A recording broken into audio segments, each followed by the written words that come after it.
Everyone. Today the topic is reversible adiabatic process. So adiabatic process is one in which there is no heat transfer between system and its surroundings. That means dq is equal to 0. Applying first law to 1 mole of ideal gas, we get du is equal to dq minus dw. Dq becomes 0, so du becomes equal to dw, which is equal to minus pdv.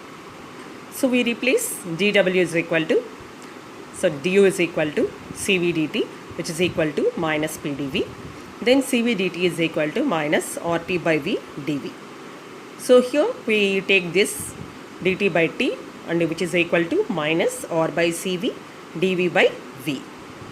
So if you consider cp by cv is equal to gamma, then gamma equal to cv plus r by cv, which is equal to 1 plus r by cv.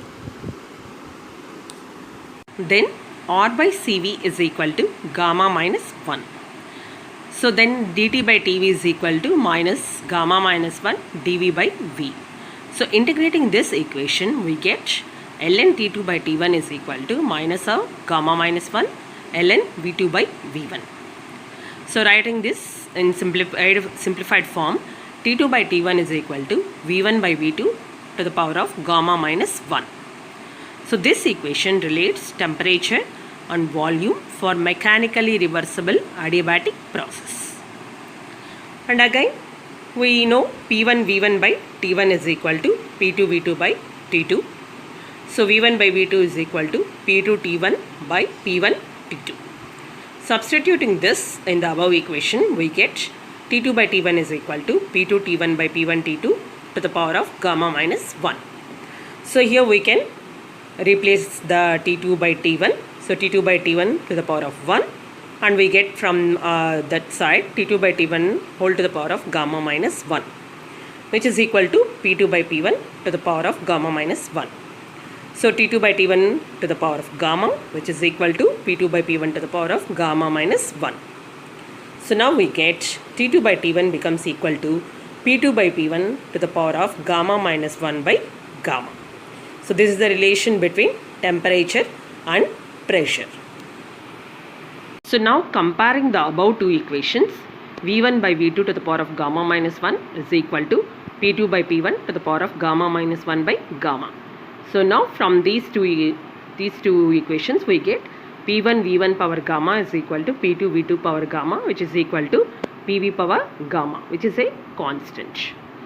So the work of an adiabatic process is dW is equal to du, which is equal to cv dt. Again integrating this equation, we get W is equal to delta U, which is equal to cv delta T. Now work done is equal to cv delta T, which is equal to R by gamma minus 1 delta T. Now we can write this equation as RT2 minus RT1 by gamma minus 1. So for the limits 1 and 2, we can write this equation in that form. Since RT1 is equal to P1 V1 and RT2 equal to P2 V2, then substituting that, we get work done is equal to P2 V2 minus P1 V1 by gamma minus 1. So if you eliminate V2, then this work done can be written as P1 V1 by gamma minus 1 into P2 by P1 to the power of gamma minus 1 by gamma minus 1. Again P1 V1 is RT1. So RT1 by gamma minus 1 into P2 by P1 to the power of gamma minus 1 by gamma minus 1. So these equations all represent for ideal gases with constant heat capacities, and also for adiabatic and mechanically reversible processes. Next topic is polytropic process. So the general equations for an ideal gas are du is equal to dq plus dw, which can also be written as delta U is equal to q plus w. Similarly, dw is minus pdv and work done is minus integral pdv. du is cv dt, delta U is integral cv dt. Similarly, dH is Cp dt, delta H is integral Cp dt. So these are all equations for ideal gas.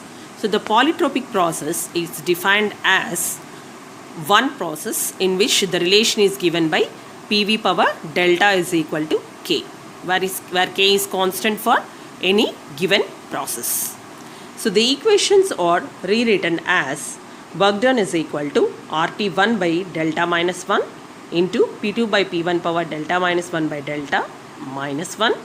Then Q is equal to delta minus 1 RT1 by delta minus 1 gamma minus 1 into P2 by P1 to the power of delta minus 1 by delta minus 1.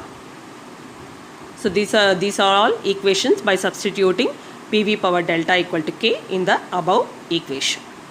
So if delta is equal to 0, then the process is isobaric. If delta equal to 1, then it is isothermal.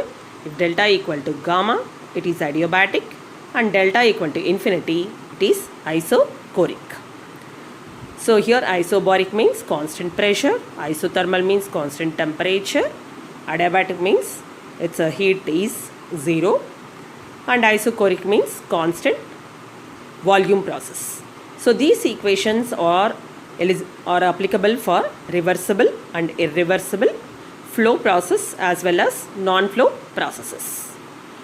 So this is my description about adiabatic process and polytropic process. If you like my description, please subscribe my channel. Please like and share and comment my videos. Thank you very much.